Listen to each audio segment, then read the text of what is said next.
श्री सत्यनारायण कथा प्रथम अध्याय। एक समय की बात है, नैशिरण्य तीर्थ में शौनिकादि 88,000 ऋषियों ने श्री सूत जी से पूछा, है प्रभु, इस कलयुग में वेद विद्या रहित मनुष्यों को प्रभु भक्ति किस प्रकार मिल सकती है तथा उनका उद्धार कैसे होगा। हे मुनि श्रेष्ठ, कोई ऐसा तप बताइए जिससे थोड़े समय में ही पुण्य मिले और मनवांछित फल भी मिल जाए। इस प्रकार की कथा सुनने की हम इच्छा रखते हैं। सर्व शास्त्रों के ज्ञाता सूत जी बोले, हे वैष्णवों में पूज्य, आप सभी ने प्राणियों के हित की बात पूछी है, इसलिए मैं एक ऐसे श्रेष्ठ व्रत को आप लोगों को बताऊंगा जिसे नारद जी ने लक्ष्मी नारायण जी से पूछा था और लक्ष्मीपति ने मुनिश्रेष्ठ नारद जी से कहा था। आप सब इसे ध्यान से सुनिए। एक समय की बात है, योगीराज नारद जी दूसरों के हित की इच्छा लिए अनेकों लोकों में घूमते हुए मृत्युलोक में आ पहुंचे। यहाँ उन्होंने अनेक योनियों में जन्मे प्राय सभी मनुष्यों को अपने कर्मों द्वारा अनेकों दुखों से पीड़ित देखा। उनका दुख देख नारद जी सोचने लगे कि कैसा यत्न किया जाए जिसके करने से निश्चित रूप से मानव के दुखों का अंत हो जाए। इसी विचार पर मनन करते हुए वह विष्णुलोक में गए।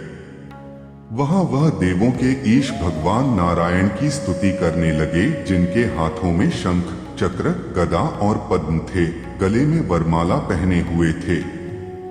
स्तुति करते हुए नारद जी बोले, हे भगवान, आप अत्यंत शक्ति से संपन्न हैं, मन तथा वाणी भी आपको नहीं पा सकती हैं। आपका आदि मध्य तथा अंत नहीं है। निर्गुण स्वरूप सृष्टि के कारण भक्तों के दुख को दूर करने वाले आपको मेरा नमस्कार है। नारद जी की स्तुति सुन विष्णु भगवान बोले, हे मुनिश्रेष्ठ, आपके मन में क्या बात है? आप किस काम के लिए पधारे हैं? उसे नीच संकोच कहो। इस पर नारद मुनि बोले कि मृत्युलोक में अनेक योनियों में जन्मे मनुष्य अपने कर्मों के द्वारा अनेकों दुख से दुखी हो रहे हैं। हे नाथ, आप मुझ पर दया रखते हैं तो बताइए कि वो मनुष्य थोड़े प्रयास से ही अपने दुखों से कैसे छुटकारा पा सकते हैं। श्रीहरि बोले, हे नारद, मनुष्यों की भलाई के लिए तुमने बहुत अच्छी बात पूछी है। जिसके करने से मनुष्य मोह से छूट जाता है, वह बात मैं कहता हूं, उसे सुनो। स्वर्ग लोक व मृत्यु लोक दोनों में एक दुर्लभ उत्तम व्रत है जो पुण्य देने वाला है। आज प्रेमवश होकर मैं उसे तुमसे कहता हूं। श्री सत्यनारायण भगवान का यह व्रत अच्छी तरह विधान पूर्वक करके मनुष्य तुरंत ही यहाँ सुख भोग कर मरने पर मोक्ष पाता है। श्रीहरि के वचन सुन नारद जी बोले कि उस व्रत का फल क्या है और उसका विधान क्या है? यह व्रत किसने किया था? इस व्रत को किस दिन करना चाहिए? सभी कुछ विस्तार से बताएं। नारद की बात सुनकर श्रीहरि बोले, दुख व शोक को दूर करने वाला यह व्रत सभी स्थानों पर विजय दिलाने वाला है। मानव को भक्ति व श्रद्धा के साथ शाम को श्री सत्यनारायण की पूजा धर्म परायण होकर ब्राह्मणों व बंधुओं के साथ करनी चाहिए। भक्ति भाव से ही नैवेद्य, केले का फल, घी, दूध और गेहूं का आटा सवाया लें। गेहूं के स्थान पर साठी का आटा, शक्कर तथा गुड़ लेकर वह सभी भक्षण योग्य पदार्थों को मिलाकर भगवान का भोग लगाएं। ब्राह्मणों सहित बंधु बांधवों को भी भोजन कराएं, उसके बाद स्वयं भोजन करें। भजन कीर्तन के साथ भगवान की भक्ति में लीन हो जाएं। इस तरह से सत्यनारायण भगवान का यह व्रत करने पर मनुष्य की सारी इच्छाएं निश्चित रूप से पूरी होती हैं। इस कलिकाल अर्थात कलियुग में मृत्युलोक में मोक्ष का यही एक सरल उपाय बताया गया है। इति श्री सत्यनारायण व्रत कथा का प्रथम अध्याय संपूर्ण। श्रीमन नारायण नारायण नारायण, भज मन नारायण नारायण नारायण। श्री सत्यनारायण भगवान की जय।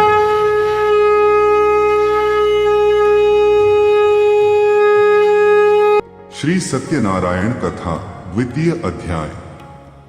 सूत जी बोले, हे ऋषियों, जिसने पहले समय में इस व्रत को किया था उसका इतिहास कहता हूं, ध्यान से सुनो। सुंदर काशीपुरी नगरी में एक अत्यंत निर्धन ब्राह्मण रहता था। भूख प्यास से परेशान वह धरती पर घूमता रहता था। ब्राह्मणों से प्रेम करने वाले भगवान ने एक दिन ब्राह्मण का वेश धारण कर उसके पास जाकर पूछा, हे विप्र, नित्य दुखी होकर तुम पृथ्वी पर क्यों घूमते हो? दीन ब्राह्मण बोला, मैं निर्धन ब्राह्मण हूं, भिक्षा के लिए धरती पर घूमता हूं।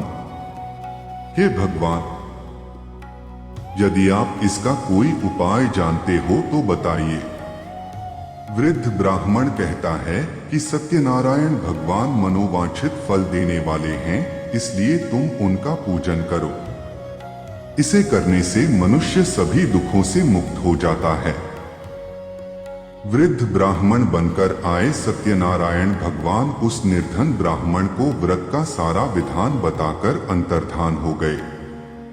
ब्राह्मण मन ही मन सोचने लगा कि जिस व्रत को वृद्ध ब्राह्मण करने को कह गया है, मैं उसे जरूर करूंगा। यह निश्चय करने के बाद उसे रात में नींद नहीं आई।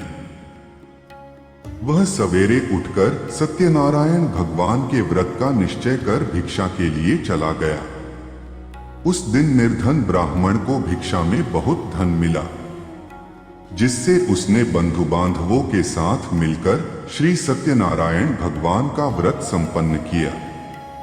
भगवान सत्यनारायण का व्रत संपन्न करने के बाद वह निर्धन ब्राह्मण सभी दुखों से छूट गया और अनेक प्रकार की संपत्तियों से युक्त हो गया। उसी समय से यह ब्राह्मण हर माह इस व्रत को करने लगा।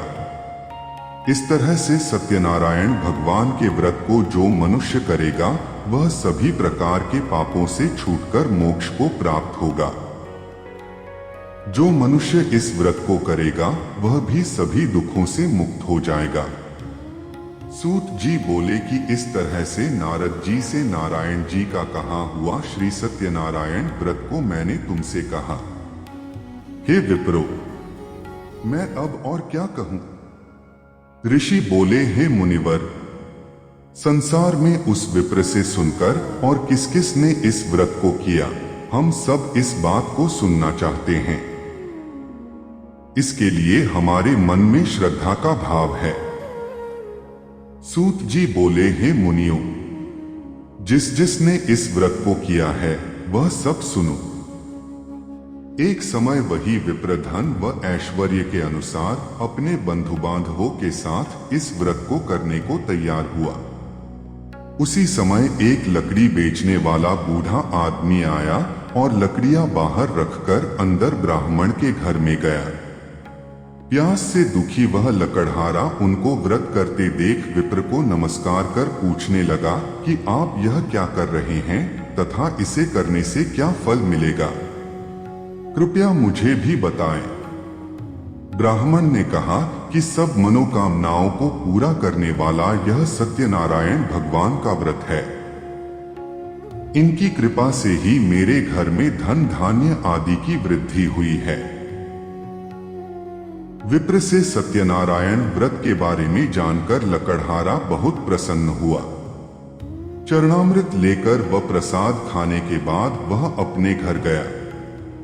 लकड़हारे ने अपने मन में संकल्प किया कि आज लकड़ी बेचने से जो धन मिलेगा उसी से श्री सत्यनारायण भगवान का उत्तम व्रत करूंगा। मन में इस विचार को ले बूढ़ा आदमी सिर पर लकड़ियां रख उस नगर में बेचने गया जहां धनी लोग ज्यादा रहते थे। उस नगर में उसे अपनी लकड़ियों का दाम पहले से 4 गुना अधिक मिलता है।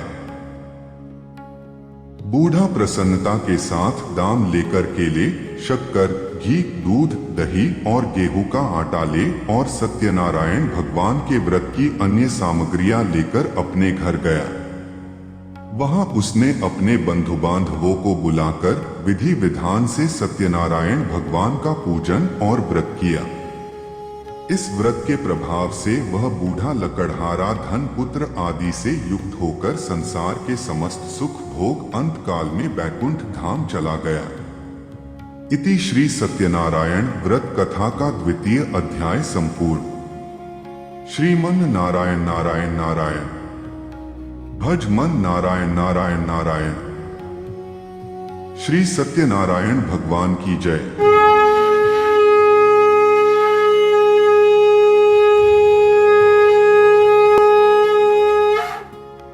श्री सत्यनारायण कथा तृतीय अध्याय।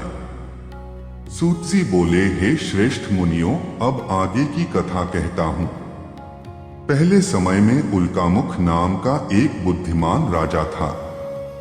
वह सत्यवक्ता और जितेंद्रिय था। प्रतिदिन देव स्थानों पर जाता और निर्धनों को धन देकर उनके कष्ट दूर करता था। उसकी पत्नी कमल के समान मुख वाली तथा सती साध्वी थी। भद्रशिला नदी के तट पर उन दोनों ने श्री सत्यनारायण भगवान का व्रत किया। उसी समय साधु नाम का एक वैश्य आया। उसके पास व्यापार करने के लिए बहुत सा धन भी था। राजा को व्रत करते देखकर वह विनय के साथ पूछने लगा, हे राजन, भक्तिभाव से पूर्ण होकर आप यह क्या कर रहे हैं?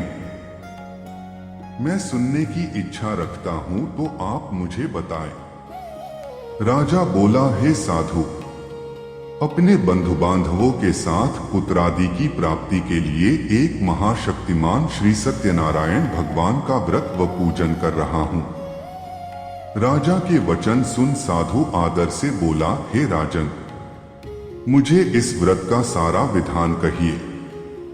आपके कथनानुसार मैं भी इस व्रत को करूंगा। मेरी भी संतान नहीं है और इस व्रत को करने से निश्चित रूप से मुझे संतान की प्राप्ति होगी।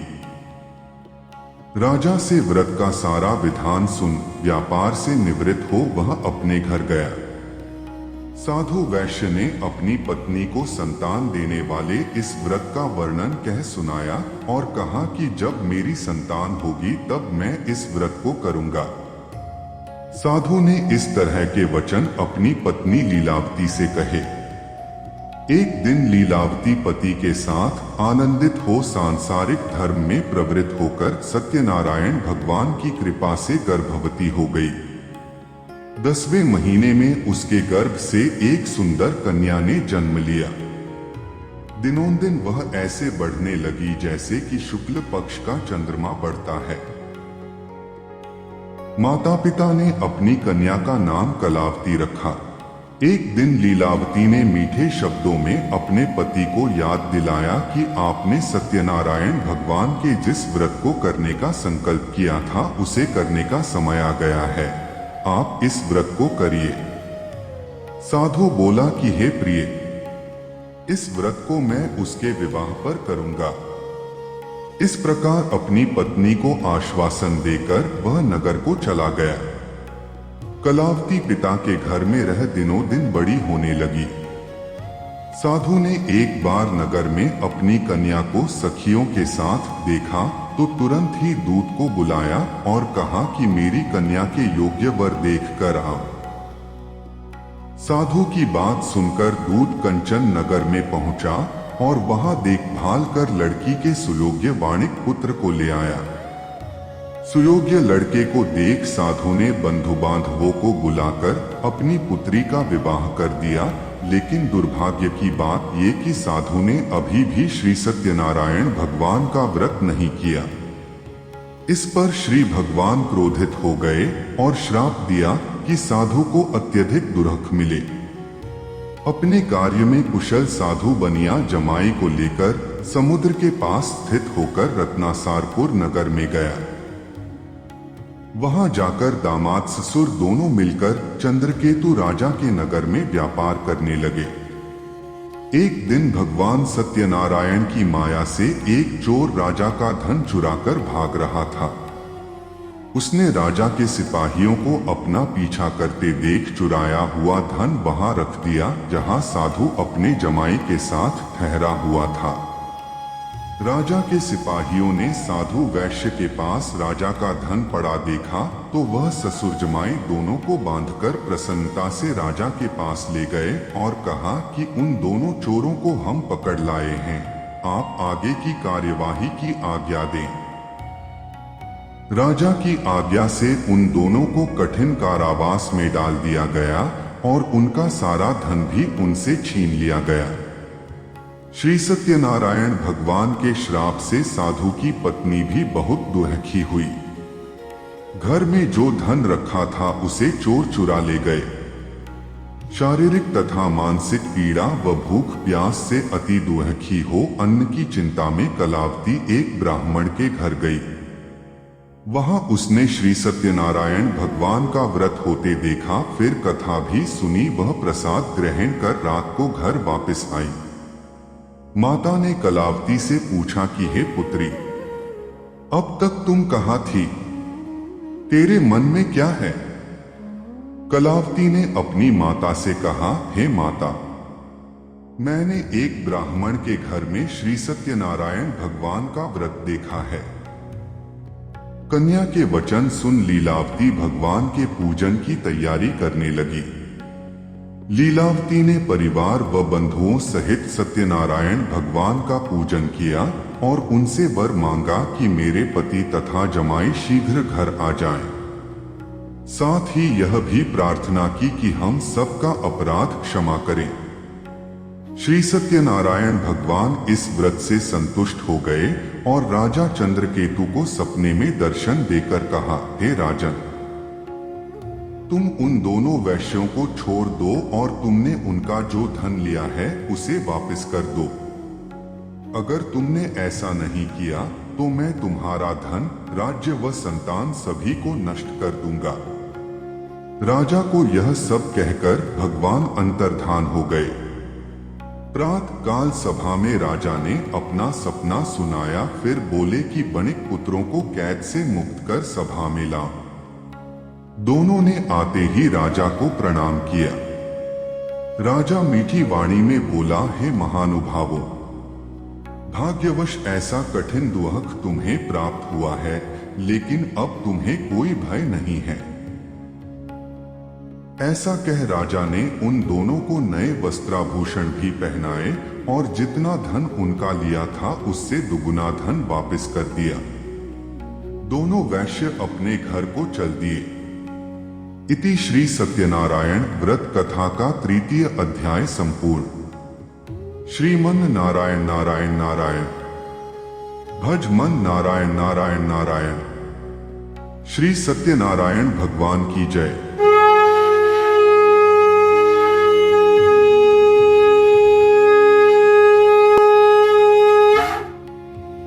श्री सत्यनारायण कथा चतुर्थ अध्याय। सूत जी बोले, वैश्य ने मंगलाचार कर अपनी यात्रा आरंभ की और अपने नगर की ओर चल दिए। उनके थोड़ी दूर जाने पर एक दंडी वेशधारी श्री सत्यनारायण ने उनसे पूछा, हे साधु, तेरी नाव में क्या है? अभिवाणी वणिक हंसता हुआ बोला, हे दंडी, आप क्यों पूछते हो? क्या धन लेने की इच्छा है? मेरी नाव में तो बेल व पत्ते भरे हुए हैं। वैश्य के कठोर वचन सुन भगवान बोले, तुम्हारा वचन सत्य हो। दंडी ऐसे वचन कह वहां से दूर चले गए। कुछ दूर जाकर समुद्र के किनारे बैठ गए। दंडी के जाने के बाद साधु वैश्य ने नित्य क्रिया के पश्चात नाव को ऊंची उठते देखकर अचंभा माना और नाव में बेलपत्ते आदि देख वह मूर्छित हो जमीन पर गिर पड़ा। मूर्छा खुलने पर वह अत्यंत शोक में डूब गया। तब उसका दामाद बोला कि आप शोक ना मनाएं, यह दंडी का शाप है, इसलिए हमें उनकी शरण में जाना चाहिए, तभी हमारी मनोकामना पूरी होगी। दामाद की बात सुनकर वह दंडी के पास पहुंचा और अत्यंत भक्तिभाव से नमस्कार करके बोला, मैंने आपसे जो जो असत्य वचन कहे थे उनके लिए मुझे क्षमा दें। ऐसा कहकर महान शोकातुर हो रोने लगा। तब दंडी भगवान बोले, हे वणिक पुत्र, मेरी आज्ञा से बार बार तुम्हें दुहक प्राप्त हुआ है। तू मेरी पूजा से विमुख हुआ। साधु बोला, हे भगवान, आपकी माया से ब्रह्मा आदि देवता भी आपके रूप को नहीं जानते, तब मैं अज्ञानी कैसे जान सकता हूं? आप प्रसन्न होइए, अब मैं सामर्थ्य के अनुसार आपकी पूजा करूंगा।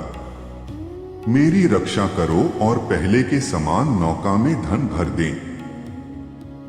साधु वैश्य के भक्तिपूर्वक वचन सुनकर भगवान प्रसन्न हो गए और उसकी इच्छानुसार वरदान देकर अंतर्धान हो गए।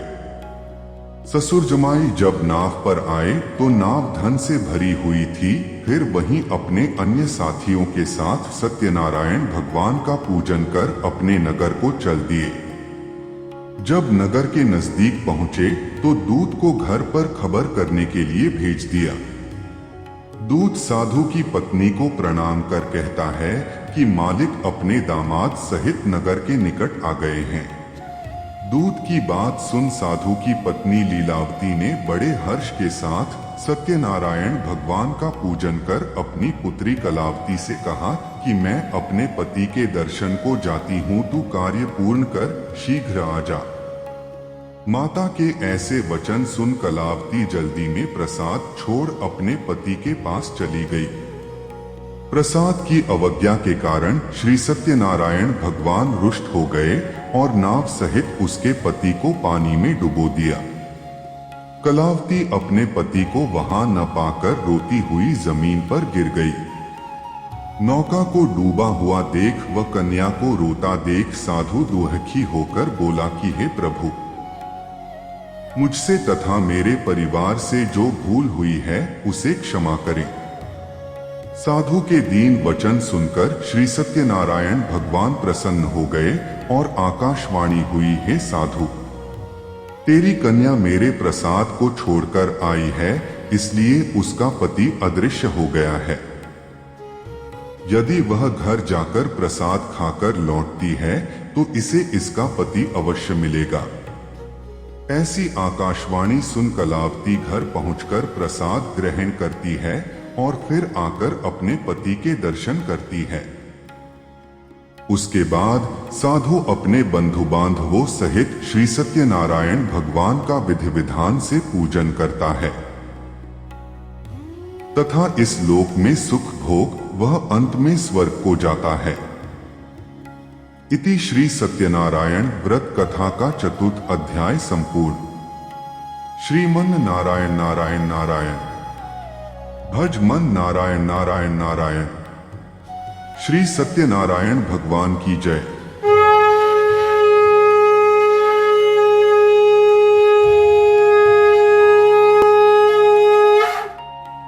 श्री सत्यनारायण कथा पंचम अध्याय।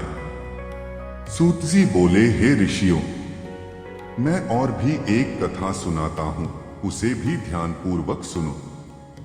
प्रजापालन में लीन तुंगध्वज नाम का एक राजा था। उसने भी भगवान का प्रसाद त्याग कर बहुत ही दुख सहन किया।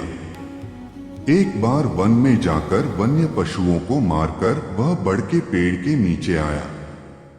वहां उसने ग्वालों को भक्तिभाव से अपने बंधुओं सहित सत्यनारायण भगवान का पूजन करते देखा।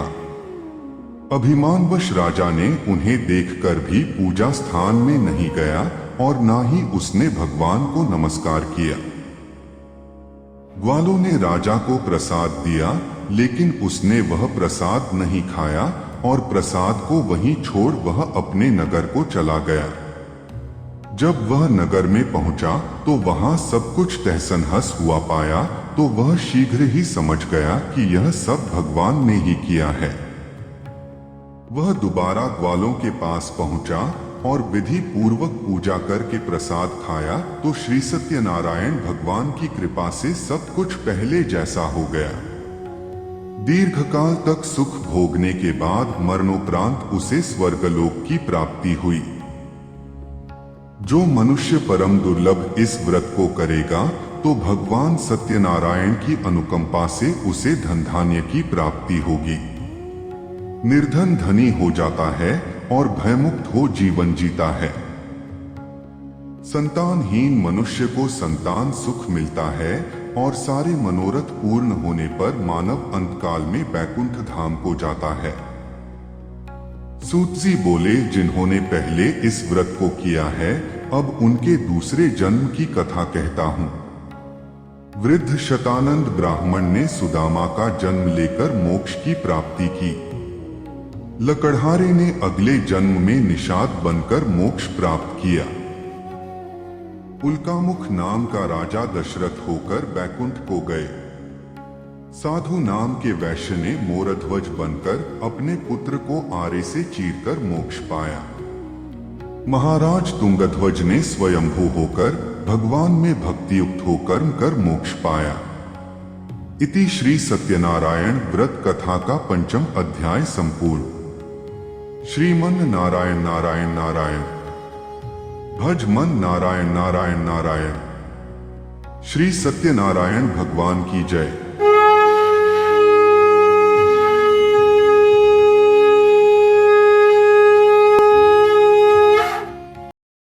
जय लक्ष्मी रमणा स्वामी, जय लक्ष्मी रमणा। सत्यनारायण स्वामी, जनपातक हरणा।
देव